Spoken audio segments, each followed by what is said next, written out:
we've looked at the needs that we have over the next 10 years, and currently we have $650 million worth of work on an annual basis that we have no funds that we need to perform. If you add that 650 to the 304 that we've been at for roughly 4 years now, we would be roughly on par with the peer agencies. So this is what's created the crisis for SEPTA. If you look, the 10-year unfunded capital needs, there's no surprises. We have rail vehicles at $2 billion, bridges at $976 million, over $1 billion in station, significant power and track needs, all there, and all would be accomplished if we could get this additional funding. What are the drivers that created the realignment plan? We were looking at a situation where we really needed to do a very rational, not knee-jerk, but what would happen if we definitely stayed at the capital funding level that we have. And you also have to worry about unfunded mandates, and we get them. Positive train control came along several years ago. That's taken $330 million worth of our capital program. Now the Passenger Rail Investment and Infrastructure Act has potentially has us sending $30 million a year to Amtrak. These are things that are above and beyond even that $300 million that are making it virtually impossible for us to have any discretionary money at all. So if you look at this realignment plan, it assumes that we stay at the $300 million, which is conservative if nothing changes because we get unfunded mandates. And it's a situation where we're basically on a fixed income. Other issues that drove the realignment plan, and not any one issue, it's usually a combination of all these issues that created the plan, and us showing you what could happen over 10 years, is the age and condition of vehicles. We have some of the oldest. Infrastructure conditions. We're a legacy system with much of our infrastructure, some of it approaching 100 years or older. And then we tried to preserve as much ridership as we could. But nevertheless, this is what the system map would end up by 2023. You have on the left what we have now. This is the rail network. Bus, we would replace some of the service with bus, but there's no way that you could retain the riders. The buses will just not be able to maneuver through the city as fast as our rail network. And you see a devastating effect on our rail network, especially one of the hardest hit counties would be Delaware County. The regional rail gets hit so hard because it has so much needs. It's 62% of the unfunded need that we brought up.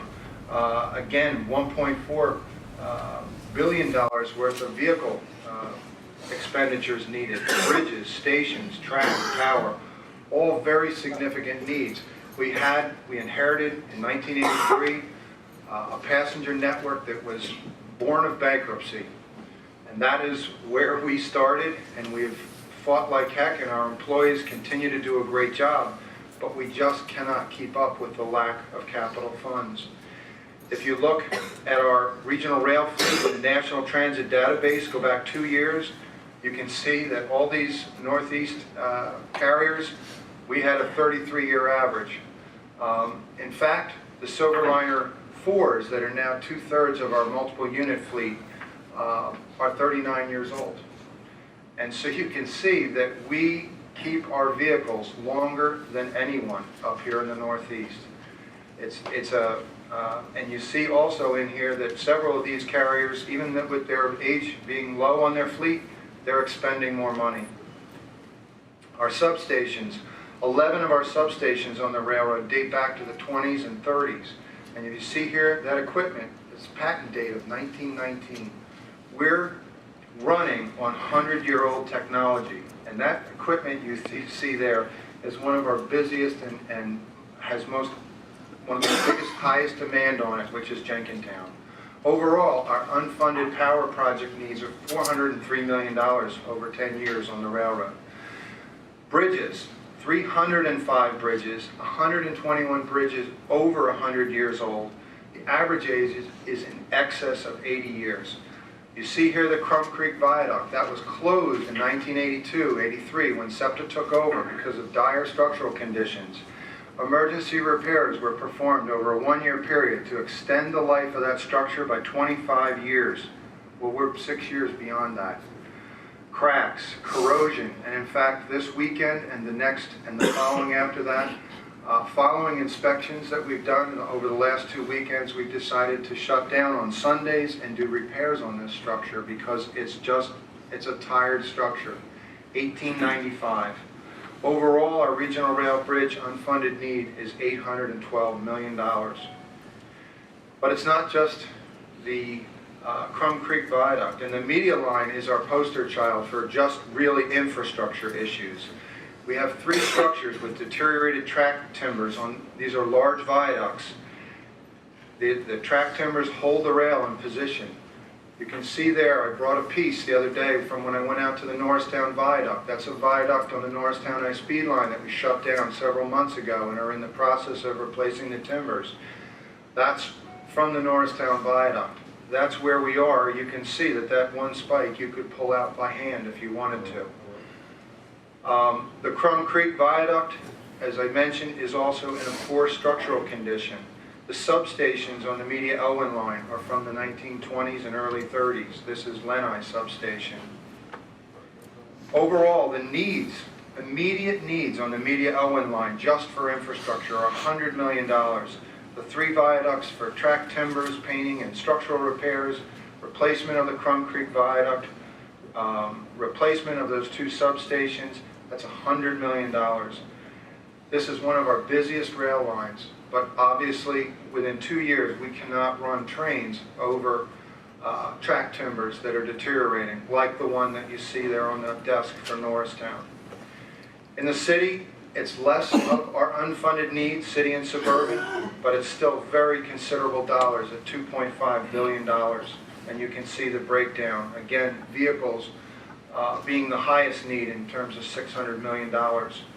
This next slide, we show our heavy rail fleet, but we're actually not planning to replace the Broad Street cars, even though our average age is bigger than, the Broad Street is bigger than any of the other vehicle fleets you see there. We're planning under our service realignment program to run those cars, which are now 32 years, another 10.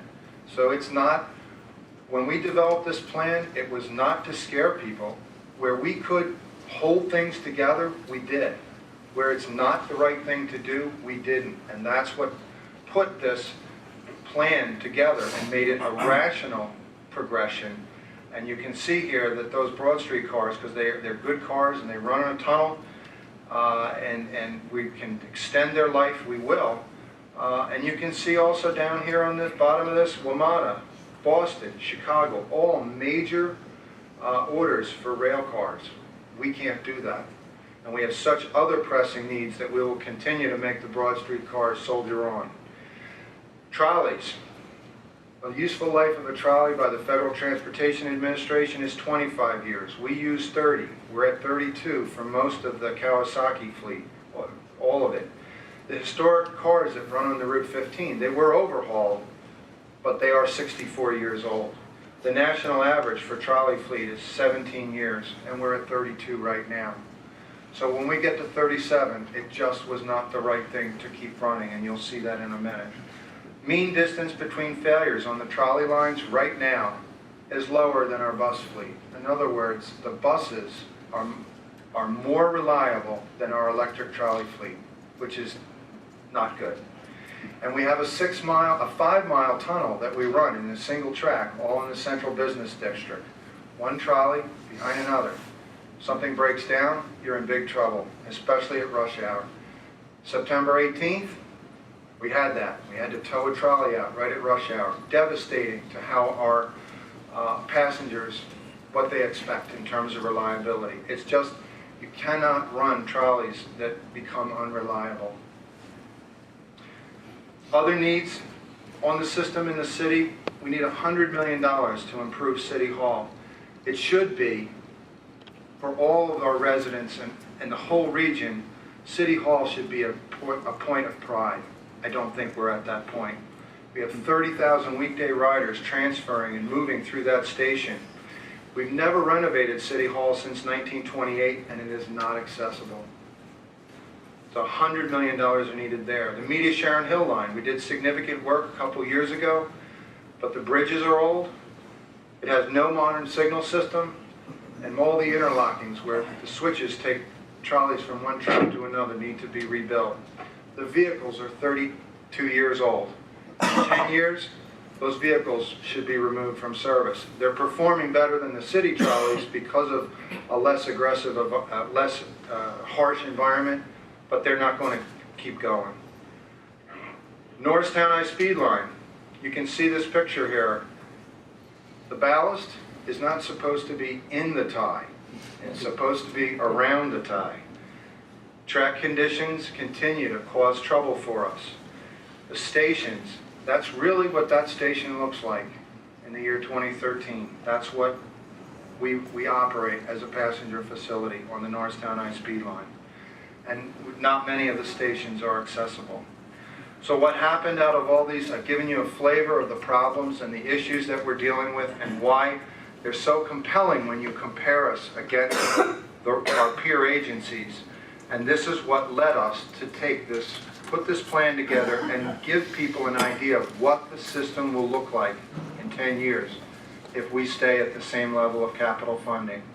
In 2014, we were about to spend $8 million on the Kenwood line. Given the ridership level out there, we can't spend that. So if we don't spend that money, we have to suspend it. The media L-wing gets taken out in 2015 because of the track timber conditions on 3 viaducts. By 2018, our AEM7s are which is our push-pull locomotives, electric locomotives. We're the only ones operating them in the country. Amtrak ran them. They overhauled them mid-life. We never did an overhaul. 131 multiple unit Silverliner 4 cars we have. They are going out of service in 2018. We can't even get repairs. 2016 is when Amtrak will be done operating them. When we have fewer cars, we have to start pulling the system back. The Chestnut Hill West line gets suspended because we have the East. We had to pick between the two. And we started to shorten the Lansdale line, and because of having to run the cars on the single track Doylestown line, that's another place that we could pull back. By 2023, we take out the Silverliner 4s. They're now 49 years old. That's the same age roughly when we took the Silverliner 2s and 3s out of service. It is just not smart to keep operating them, and all the other infrastructure costs on the railroad, not just the cars, but the bridges, all the things, the stations that we cannot keep up with. It makes the railroad jump way down now with a fleet reduced where we only have 25% now of today's seating capacity available, and that's the Silverliner 5s. So this is devastating. 9 out of 13 railroad lines go down. Even the 4 that we continue to operate cannot run the level of service that we do today. If you look at the city and suburban transit, we convert the trolley lines routes 10 and 15 to bus next year because of the track conditions on the Route 15, because of the need to have more trolleys in the shop and run them less miles, and the Route 15, the 60-something-year-old trolleys, it's prudent to take them out of service. In 2016, as we continue to get behind on infrastructure conditions, especially with track, we truncate service at Bryn Mawr with no service to Norristown Transportation Center. By 2018, we would not want to run trolleys through the tunnel. And so we suspend all of the trolley service and substitute bus. That would be more reliable, but definitely much slower. To get more vehicles for our shop work and to reduce the miles, we suspend Broad Ridge Spur in service in 2018. And again, to kind of cut the miles, you'll start to see some service cuts on the Media Sharon Hill lines in 2018. By 2023, the Media Sharon Hill line is converted to bus. Those vehicles, those Kawasaki's, run 5 years longer than the trolleys, but at that point, they are 42 years old. And just remember back to that slide of how long you see people holding and the average age of other light rail trolley fleets in the Northeast. And by 2023, it's just not prudent to run 42-year-old Kawasaki cars in the Broad Street subway at 70 miles an hour down the express tracks, and so we have local service only. So this is the devastating effect on the rail network that ensues. Okay, it's always very depressing. I'll try to get up.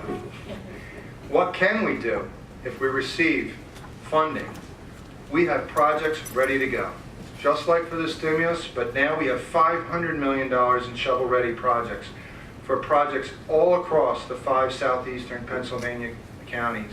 We have a true proven track record of getting things done, and we know that our work will repair us, continue us on to the building ridership, which we've been doing every year, and it'll stimulate not only the region's economy and strengthen it, but do so across the state.